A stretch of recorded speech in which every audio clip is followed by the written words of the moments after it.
Friends, आज हम study करेंगे केस स्टडी ऑन हाइपरटेंशन के ऊपर। तो आप सबको इतना पता होना चाहिए कि जो केस स्टडी है उसके साथ जो भी केस स्टडी में हम डायग्नोसिस भी डिस्कस होते हैं तो वो भी हम साथ में ही पढ़ेंगे। तो जिसने अभी तक हमारे चैनल को सब्सक्राइब नहीं किया है, चैनल को सब्सक्राइब, वीडियो को लाइक एंड शेयर करें और जैसे पुराने चैनल में प्यार दिया था इस चैनल में भी दीजिए। तो चलिए स्टार्ट करते हैं। तो आपको पता है हम लोग मेनली वो जो भी स्टेटस होता है इंडिविजुअल प्रोफाइल वो लिखते हैं। तो यहाँ पे मैंने छोटा सा इंडिविजुअल प्रोफाइल बना रखा है। नेम जैसे मिसिस कविता है, आप जो भी पेशेंट है उनका नाम लिखेंगे। एज कितनी है, सेक्स क्या है, डायग्नोसिस है hypertension. Next one is health and medical history. Chief complaint मतलब किस चीज़ के साथ आए हैं। जो हमारे कविता जी थे वो आए थे। Chief complaints are the headache, vertigo and dizziness. Obvious है अगर किसी भी पेशेंट को हाइपरटेंशन होती है तो हेडेक होती ही होती है। Next one is present medical history. The client is suffering from hypertension. क्या कर रहा है वो? Suffering from hypertension from last 6 years. Last 6 years से उसको हाइपरटेंशन रही है। नेक्स्ट है past surgical history. There is no significant data related to past surgical history and personal history. There is no significant data related to the present surgical history. यहाँ पे देखिए ये रहा मैरिटल हिस्ट्री। मैरिटल हिस्ट्री में हमने लिख देना है कि हाँ जी वो कैसी है, कॉन्जुगेनियस मैरिज है या नहीं है। फिजिकल एग्जामिनेशन में आप लोग आओगे उसमें हम जनरल अपीयरेंस चेक करेंगे, proper age, race, sex, body type, posture, nutritional status check करेंगे, हाइट, वेट, वीएमआई चेक करेंगे और आप ये सब इसमें लिख सकते हो। Next one is the vital signs. अब वाइटल साइंस है टेम्परेचर तो पर्सन का नॉर्मल रहेगा, पल्स कितनी जा रही है 90 बीट्स जा रही है और रेस्पिरेशन 22 है और बीपी 150/90 रहेगा। अब बीपी 150/90 क्यों रहेगा? क्योंकि the patient is suffering from the hypertension, that's why the BP leads to 150/90 mm of Hg। Then body movements देखोगे, गुड रेंज ऑफ मोशन है हमारी, ठीक है। और हाइजीन देखोगे, ग्रूमिंग देखोगे, मूड एंड अफेक्ट देखोगे, स्पीच, हेल्थ स्टेटस देखोगे, ठीक है। स्किन में कलर और लीजन्स देखोगे। ये देखिए आप इसमें ये सब जो है वो एडअप कर सकते हो। ये देखिए this is all. Next one is head and neck examination. Head में क्या देखना है आपने, स्काल्प में क्या होगा, हेयर की शेप कैसी है, वो सब कुछ आप इसमें लिख दोगे, ठीक है। Next one is face. Face का शेप, कलर, एडिमा, स्कार आप इसमें ऐड करोगे। Then eyes. आइज़ में आप लिखोगे कोई डिस्चार्ज तो नहीं हो रहा है आइज से, आईबॉल्स कैसी हैं, विजन कैसा है, आईलिड्स कैसी हैं, कंजक्टिवा कैसा है, स्क्लेरा कैसा है, ठीक है। प्यूपिल्स, आईब्रो, आई लैशेस, ये सब कुछ इसमें आप एडअप करोगे like this. Next one is the nose. Nose में नोस्ट्रिल्स देखोगे, एक्सटर्नल लेयर्स देखोगे। अब ये आप फिज़िकल एग्जामिनेशन तो खुद भी एडअप कर सकते हो अपने हिसाब से, जो जो आपको सही लगे। ये देखिए फिर आप एयर में ये सब लिख लेना, ठीक है। नेक्स्ट वन है हमारा mouth and pharynx. Mouth and pharynx में ये सब लिखोगे, ठीक है। उसके बाद है हमारा नेक। नेक में ये सब लिखना है हमने, ठीक है। फिर है चेस्ट। चेस्ट के बाद आता है हमारा एब्डोमेन, ये देखिए। फिर हमारा आता है स्पाइन। फिर आती है हमारी एक्सट्रीमिटीज़। फिर आता है जेनेटो यूरिनरी सिस्टम, ठीक है। ये सारे हमारा इसमें आ जाएगा। अब यहाँ पे देखना, brief description of disease condition is hypertension. Introduction: a patient is diagnosed with the hypertension, the medical term for the high blood pressure या high BP when their blood pressure is 140/90 mm of Hg most of the time, ठीक है। जब हमारा 140/90 mm of Hg रहता है last मतलब काफ़ी time तक, तो उसको हाइपरटेंशन में काउंट कर लेते हैं हम लोग, ठीक है। नॉर्मल बीपी कितना होता है 120/80। प्री हाइपरटेंशन कितनी होती है 120/139 या 82। 89 ये सिस्टोलिक है और ये डायस्टोलिक है। स्टेज 1 और स्टेज 2, स्टेज 1 में 140 to 159 systolic and 90 to 99 diastolic, and stage 2 में 160 by the 100. Then definition is it is also known as a silent killer, and hypertension is defined as the persistent elevation of blood pressure more than the 140 by 90 mm of Hg. Classification क्या रहेगी हमारी, ठीक है। There are two different classifications, primary hypertension the secondary. Primary जो है वो 90 to 95% में होती है और इसका कोज जो है वो अननोन, किसी को भी मालूम नहीं है। सेकेंडरी जो है वो 5 to 10% में होती है, इससे किसी को किडनी डिजीज़ रहेगी, एड्रेनल ग्लैंड रहेगी डिजीज़ कोई भी, तो उसकी वजह से हो सकती है। अब आएगी हमारी बुक पिक्चर में क्या रहेगा। बुक पिक्चर मैंने पहले बताई है जो बुक में होगी, और क्लाइंट जो पेशेंट पिक्चर है जो हमारे पेशेंट में देखने को मिलेगी।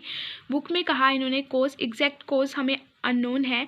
किडनी डिजीज़ हो सकती है, एड्रिनल ग्लैंड डिजीज़ हो सकती है, किसी को सिरोसिस की दिक्कत है यानी कि लीवर की कोई दिक्कत है, या कंजेनाइटल एबनॉर्मेलिटी ऑफ आयोटा है, जेनेटिक ट्रांसमिशन है, ठीक है। उसकी वजह से रिस्क फैक्टर्स क्या रहेंगे, age between 30 to 70, overweight, smoking, sedentary lifestyle, या फिर किसी को स्ट्रेस है तो उसकी वजह से बीपी हाई रह सकता है। हमारे पेशेंट में जो कोज था अननोन, हमें कुछ पता नहीं था कि पेशेंट को किसकी वजह से जो है वो बीपी हाई रह रहा है। उसको रिस्क थे कि उसकी एज जो है वो 30 to 70 थी और वो ओवरवेट पेशेंट था।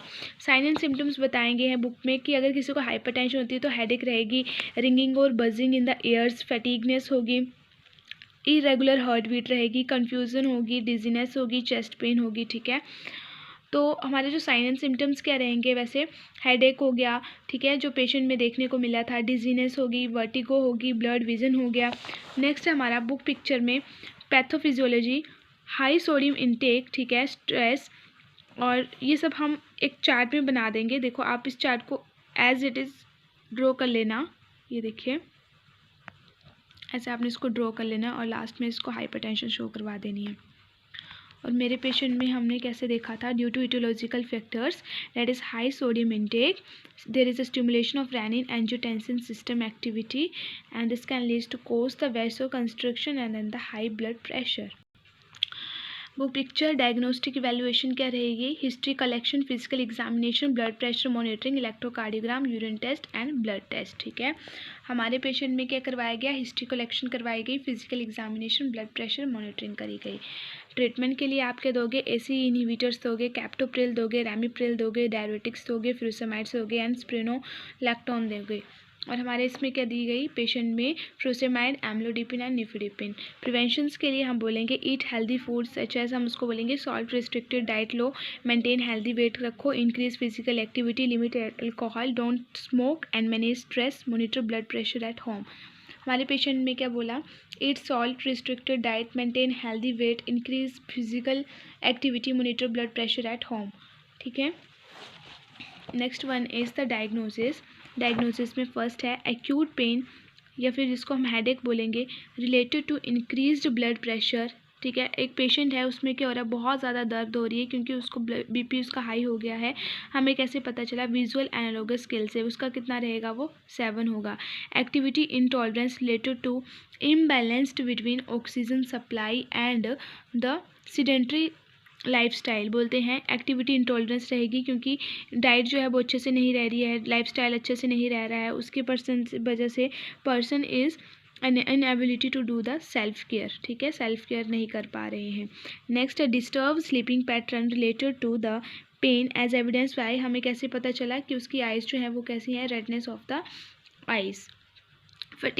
फटीग आ जाएगी, fatigue related to effect of hypertension and stress of daily life as manifested by verbal report of the client. Next one is knowledge deficit as related to the disease condition as evidenced by re-asking of the questions by the patient regarding the disease condition, that is hypertension. So this is all about the nursing diagnosis. सबसे पहले discuss करेंगे activity intolerance को। Activity intolerance related to imbalanced oxygen supply और sedentary lifestyle as evidence by inability to do self care. Patient कहता है the client says that she is not able to do her daily activities, वो अपनी daily activities नहीं कर पा रही है। हमने कैसे पता किया? Observe that the client is unable to do the daily activities while inability to do more activities, physical activities ही नहीं कर पा रही है। इसके लिए हमने गोल बनाया कि normal level of activity of the client will be maintain. Planning क्या कर रखी हमने प्लानिंग क्या कर रखी कि assess the activity level of the patient, का कितना एक्टिविटी लेवल है उसको असेस करना है ताकि हम लोग कलेक्टिंग द बेसलाइन डाटा को कलेक्ट कर सकें। प्रोवाइड करवाना है assistant to the client in performing the activities, क्योंकि वो डेली एक्टिविटीज़ नहीं कर पा रहा, उसका बीपी हाई रह रहा है, वो फैटिकनेस हो रही है, तो उसके लिए उसको हमने असिस्टेंट प्रोवाइड करवा दिया। For providing the support to client that is the perform activities. Next है हमारा encourage the client for brisk walking, brisk walking करने को बोलेंगे। क्यों बोलेंगे? To promote the body movement of client. Next one is maintain and balance the schedule of the activity of the client, कि हमने schedule को maintain करके रखना है। क्यों? to reduce the stress of the client and the हमारा evaluation normal activity level of the client is maintained to some extent. Next है acute pain related to increased blood pressure as evidenced by visual analogous scale, that is 7. तो इसमें subjective data, the client says that she is not able to do the activities, daily activities and is having headache. हमें कैसे पता चला? Observe that the client is having pain by seeing the facial expressions. ठीक है। Goal, pain of the client will be reduce. Planning के लिए assess the general condition of the patient. क्यों हमने जनरल कंडीशन पेशेंट की assess करनी है? For collecting the baseline data. ठीक है। Provide comfortable environment to the client, that is noise free environment हमने प्रोवाइड करवाना है। For relieving the pain of the client. ठीक है। Next, provide the comfortable position to the client. क्यों provide करवानी है? ताकि हम कंफर्ट प्रोवाइड करवा सकें। For providing the comfort to the client. Provide the diversional therapies to the client, that is newspaper, books etcetera. क्यों? For to relieving the pain of the client. और इसका हमारा क्या रहेगा? Evaluation, pain of the client is reduce to some extent. Last one is disturbed sleeping pattern related to pain as evidenced by the pain rating scale. So सबसे पहले assess the sleeping pattern of the client, that for collecting the baseline data. For provide calm and noise free environment to the client for helping the client to sleep properly. और अभी तक जिसने भी दोस्तों मेरे channel को subscribe नहीं करा है, चैनल को सब्सक्राइब कर लें और वीडियो को लाइक भी करें और शेयर भी करें अपने फ्रेंड्स के साथ, ताकि उनकी भी बहुत हेल्प हो सके आगे।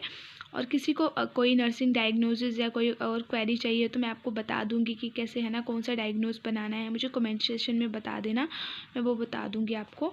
नेक्स्ट है provide the comfortable bed to the client and extra pillow for making the client comfortable and instruct the client to avoid the daily time sleep. किस लिए?